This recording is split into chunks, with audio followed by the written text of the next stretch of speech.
এবারে যে ভিডিওটি নিয়ে আসছি সুপ্রভাত জানিয়ে দ্বাদশ শ্রেণীর ছাত্রছাত্রীদের জন্য উদ্দেশ্য। দ্বাদশ শ্রেণীর ছাত্রছাত্রীরা খুবই গুরুত্ব সহকারে মনোযোগ সহকারে প্রথম থেকে শেষ পর্যন্ত ভিডিওটি দেখো, তাহলে তোমাদের বহুব্রী সমাজ বুঝতে কোনো রকম কোনো অসুবিধা হবে না। দুপাতার মাত্র পিডিএফ থেকে কত সুন্দর করে বোঝানো যায় বহুব্রী সমাজ, তোমরা এটা দেখলেই বুঝতে পারবে। মনোযোগ সহকারে দেখতে থাকো। দুপাতার আমার লেখা পিডিএফ, সেখানে তোমরা খুব সহজেই দেখতে পাবে বহুব্রী সমাস। তার প্রথম পেজ, বহুব্রীহি সমাসঃ, অন্য একটি পদের অর্থ প্রদান হয় তখন বহুব্রী সমাস। অন্য পদার্থের প্রদান, এই অন্য পদার্থটা একটা প্রশ্ন জেগে গেল মনের মধ্যে যে অন্য পদার্থটা, তাহলে অন্য একটা পদের প্রধান হয় যখন, এটা একটা সংজ্ঞা। কার সংজ্ঞা? না বহুব্রী সমাসেরই সংজ্ঞা। অন্য একটি পদের অর্থ প্রদান হয় তখন বহুব্রী সমাস হয়। অনেক মান্য পদার্থে অন্য পদার্থ প্রধান বহুব্রী, অন্য পদার্থ প্রধান বহুব্রী, তাহলে অন্য একটি পদের অর্থ প্রদান হয় যখন, তখন সেটা হয়ে যায় বহুব্রী সমাস। অনেক মান্য পদার্থে অন্য পদার্থ প্রধান বহুব্রী, তাহলে অন্য পদার্থ প্রধান, তাহলে এই অন্য পদার্থ মানে হচ্ছে পূর্বপদ এবং পরপদ ছাড়া অন্য একটি পদের অর্থ প্রাধান্য পাবে। দেখো প্রথমেই চলে আসছে সমানাধিকরণ বহুব্রী। এক্ষেত্রে কি আমরা প্রত্যেকে বিশেষ্যপদ বিশেষণ পদ সম্বন্ধে আমাদের অবগত আছি। আমরা বিশেষ্যপদ মানে নাম বোঝায় যাচ্ছে তার বিশেষ্যপদ বলে, সেরকম বিশেষ্যপদের যে দোষ কোন জায়গায় বোঝায় তাকে বিশেষণ পদ বলে। সমানাধিকরণ বহুব্রী, পূর্বপদ বিশেষণ হলে, যদি পূর্বপদটা বিশেষণ অর্থাৎ বিশেষ্যপদের দোষগুণ বোঝায় তখন সেটা হয়ে যায় বহুব্রী, সমানাধিকরণ বহুব্রী। তাহলে পূর্বপদ যদি বিশেষণ হয় তখন সেটা হয়ে যায় সমানাধিকরণ বহুব্রী সমাস। কীরকমভাবে হয়ে যাচ্ছে? পিতাম্বরঃ, ধরো পরীক্ষায় এলো দ্বাদশ শ্রেণীর ছাত্রছাত্রীরা তোমাদের সামনে, পিতাম্বরঃ, তখন তোমাদের কীভাবে লিখতে হবে এটা? মানে সমাজ বাক্য, বিগ্রহ বাক্য বা তোমাদের সমাজসমান কথা কীভাবে হতে হচ্ছে তোমাদের যেটা করতে হবে, পিতম অম্বরম যস্য সহ, পিতম দীর্ঘিতাম আসন্ত, পিতম অম্বরম আমায়বরাম আসন্ত, পিতম অম্বরম যস্য সহ। তাহলে পূর্বপদ বিশেষণ হলে সমানাধিকরণ বহুব্রী হচ্ছে। পিতাম্বরঃ, এই সমস্ত পদটি থাকবে দেওয়া তোমাদের উদ্দেশ্যে, তোমাদের সমসমান পদে বিভাজন করতে হবে সবার প্রথম কাজ। পিতম অম্বরম যস্য সহ, দেন তোমাদের লিখে দিতে হবে অত জটিলতায় না গিয়ে বহুব্রীহি সমাসঃ। এবারে তোমরা আমাদের দ্বিতীয় যে অংশটা দেখতে পাচ্ছ, তৃতীয়ান্ত বা সপ্তমান্ত পদের দ্বারা পরস্পরের মধ্যে কার্য বিনিময় হলে তখন ব্যতিয়ার বহুব্রী হয়ে যায়। তৃতীয়ান্ত এবং সপ্তমান্ত পদ হতে হবে। তৃতীয়ান্ত সপ্তমান্ত পদ বলতে আমরা বিশেষ কিছু জটিলতায় যাচ্ছি না, কারণ তৃতীয়ান্ত পদ বলতে আমরা দ্বারা দিয়া কর্তৃক সহিত এগুলোকে বুঝি, এগুলোর দ্বারা করণে তৃতীয়া বিভক্তি হয়, এই যে তৃতীয়ান্ত পদ বলতে সেটা। এবং সপ্তমান্ত বলতে স্থান কাল পাত্র এরকম যখন বোঝায় তখন সেটা সপ্তমান্ত অধিকরণ করা হয়ে যায়।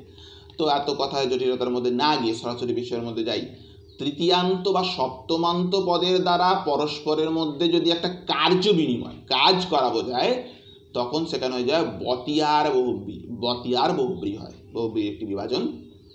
ধরো পরীক্ষা এলো, পরীক্ষার্থীরা ভালো করে শুনবে তোমরা, দণ্ডাদণ্ডী, দণ্ডাদণ্ডী, তখন তোমাদের বিভাজন কীভাবে করতে হবে? সমসমান পদটা, হ্যাঁ, দণ্ডৈশ্চ দণ্ডৈশ্চ প্রহিত ইদম যুদ্ধম প্রবৃত্তম, দণ্ডৈশ্চ দণ্ডৈশ্চ, তাহলে দণ্ডৈশ্চ দাদন্তেন এক তলবসচ, দণ্ডৈশ্চ দণ্ডৈশ্চ দাদন্তেন এক তলবসচ, তাহলে পুনরায় দণ্ডৈশ্চ দণ্ডৈশ্চ, দণ্ডৈশ্চ দণ্ডৈশ্চ প্রহিত পরপল হরিত জপল, দণ্ডৈশ্চ দণ্ডৈশ্চ প্রহিত ইদম যুদ্ধম প্রবৃত্তম। ব্যাস, এই সমসমান পদ বিভাজন করে দিলেন এবং সঙ্গে সঙ্গে লিখে দিলেন বহুব্রীহি সমাসঃ। এবার দেখো, যে বহুব্রী সমাসে পূর্বপদটা নিষেধার্থক অব্যয়পদ থাকে, তাহলে যে বহুব্রী সমাসে পূর্বপদে নিষেধার্থক অব্যয়পদ থাকে তাকে কি বলছে? তাহা নং বহুব্রী বলছে, নং বহুব্রী। কীরকম? দেখো পূর্বপদে যদি তোমার না বাচ্চক কথা, পূর্বপদ যদি নিষেধার্থক অব্যয়, এই অ কথাটা একটা এখানে থেকে যাবে, অ কথাটা, অধনহা, ধরো পরীক্ষায় এলো অধন, এই সমস্ত তোমাদের পরীক্ষায় অধনহা, তখন তোমাদের কি বিভাজন করতে হবে সমসমান পদে? अविद्यमानं धनं यस्य सः। এই আ শব্দটা এটা থেকে কিন্তু ক্লিয়ার করে দিচ্ছে, হ্যাঁ এটা কিন্তু নং বরবি। अविद्यमानं धनं यस्य सः, ঠিক আছে, অ শব্দটা থাকবে, এই জায়গাটাকে খালি খেয়াল রাখতে হবে। তাহলে কি লিখে দিতে হবে উত্তর? বহুব্রীহি সমাসঃ। আচ্ছা, এবার চলে আসছি উত্তর পদলোপী বহুব্রীতে। তাহলে কি হচ্ছে, বহুব্রী সমাসে প্রথম পদের উত্তরাংশের লোপ হয়। বহুব্রী সমাসে কি হচ্ছে, প্রথম পদের উত্তরাংশের লোপ হচ্ছে। তাহলে বহুব্রী সমাসে প্রথম পদের উত্তরাংশের লোপ হয়, তখন উত্তর পদলোপী বহুব্রী সমাস হয়, তাই না? তাহলে বহুব্রী সমাসে যখন প্রথম পদের উত্তরাংশটা লোপ হয়ে যাচ্ছে, তখন সেখানে উত্তর পদলোপী বহুব্রী সমাস হয়। কীরকম? শাস্ত্রধনহা। এই শাস্ত্রধনহা, এই আমাদের সমস্ত পদটা থাকবে। এবার কীরকম বিবেচন করতে হবে? শাস্ত্র জ্ঞানম এব ধনম যস্য সহ। শাস্ত্র জ্ঞানম এব ধনম যস্য সহ, এইভাবে বিবেচন করতে হবে।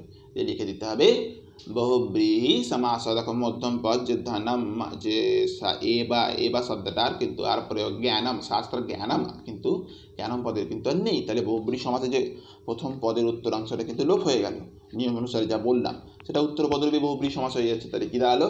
শাস্ত্রধনহা। এটা তোমাদের পরীক্ষা থাকছে, তোমাদেরকে বিভাজন কীভাবে করতে হচ্ছে? শাস্ত্র জ্ঞানম এব ধনম যস্য সহ, লিখে দিতে হচ্ছে বহুব্রীহি সমাসঃ। ব্যাস গেল। এবারে আমাদের অন্তিম অংশ, অন্তিম পেজ, 2 নম্বর পেজ, 2 নম্বর পেজে দিকে দেখছি, বলছি আমাদের লাস্ট বিভাজন বলতে পারা যায়। তো এখানে যেটা দেখতে হবে, তৃতীয়ান্ত পদের সহিত সহশব্দ, তৃতীয়ান্ত পদের সহিত সহশব্দের বহুব্রী সমাস হয়। তাহলে তৃতীয়ান্ত পদের সহিত সহশব্দের বহুব্রী সমাসটা হয়, তাকে তুল্যযোগে বহুব্রী বলে। তাহলে তৃতীয়ান্ত পদের সহিত সহশব্দের যে বহুব্রী সমাসটা হয়, তাকে তুল্যযোগে বহুব্রী সমাস বলে। কি হচ্ছে সমস্যমান পদে? সাহা, সমস্ত পদে কি থাকছে? সাহা পুত্রহা, এই হচ্ছে সমস্ত পদ থাকছে। এটাকে যখন আমরা বিভাজন করে দিচ্ছি সমস্তমান পদে, কি দাঁড়াচ্ছে? পুত্রেণ সাহা, কি উত্তর হচ্ছে? বহুব্রীহি সমাসঃ। বুঝতে পেরেছ? ওকে, খুব ভালো জিনিস। এবার একটা জিনিস মাথায় রাখতে হবে, যে বহুব্রী সমাসে পূর্বপদ এবং পরপদের অর্থ প্রাধান্য না পেয়ে অন্য পদের অর্থ প্রাধান্য পাচ্ছে। এটা আমি ভালো করে লিখে দিলাম আবার। এবং বহুব্রী সমাসে একটা জিনিস খেয়াল রাখতে হবে, বহুব্রী সমাসে ইয়াস্য এবং সহ এই পদ্ধতি অবস্থান কিন্তু লক্ষ্য করা যায়। ঠিক আছে, এবার সরাসরি আমি আমার অ্যাডে চলে যাচ্ছি। তোমরা সরাসরি আমার সাথে হোয়াটসঅ্যাপ এবং আমার ফোনপে নাম্বারে হোয়াটসঅ্যাপের লিঙ্ক পাঠিয়ে হোয়াটসঅ্যাপে তোমরা আমার সাথে কথা বলতে পারো, তোমাদের সমস্যা জানাতে পারো। 7047499588 আমার হোয়াটসঅ্যাপ নাম্বার, এবং সরাসরি আমার সাথে কন্ট্যাক্ট করতে পারো 7001572343 নাম্বারে। এবং আমার মেল করে জানাতে পারো তোমাদের ভিডিও কেমন লাগছে, এবং তোমরা তোমাদের নোটস প্রোভাইড বা তোমাদের পড়াশোনা কীভাবে করলে ভালো হবে তাদের শ্রেণীর ছাত্রছাত্রীরা তোমরা বলতে পারো।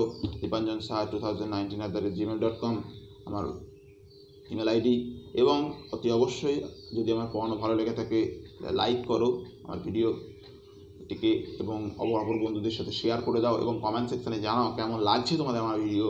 এবং অবশ্যই আমার চ্যানেল সংস্কৃত ইজ ভ্যালুয়েবল ল্যাঙ্গুয়েজকে সাবস্ক্রাইব করে দাও, যাতে করে এরকম আপডেট তোমরা পেতে থাকো। আজ তো আমরা বহুব্রী সমাস পড়লাম, আগামীকাল আমরা দ্বন্দ্ব সমাস নিয়ে আলোচনা করবো দ্বাদশ শ্রেণীর ছাত্রছাত্রীদের জন্য। তো অলসো তোমরা আমাকে ফলো করতে পারবে আমার Facebook page, Messenger, Telegram, Instagram, Twitter, Google Meet, ডেলিহ্যান্ড এবং dipanjans.coaching.com। তো প্রত্যেকে ভালো থেকো, সুস্থ থেকো, বাড়িতে থেকো, পড়াশোনাটা চালিয়ে যাও। পড়াশোনার বাইরে কিছু করো না, কারণ পড়াশোনার বাইরে কিছু করার মতো এখন নেইও। তো পড়াশোনাটা চালিয়ে যাও। ভালো থেকো, সুস্থ থেকো, বাড়িতে থেকো।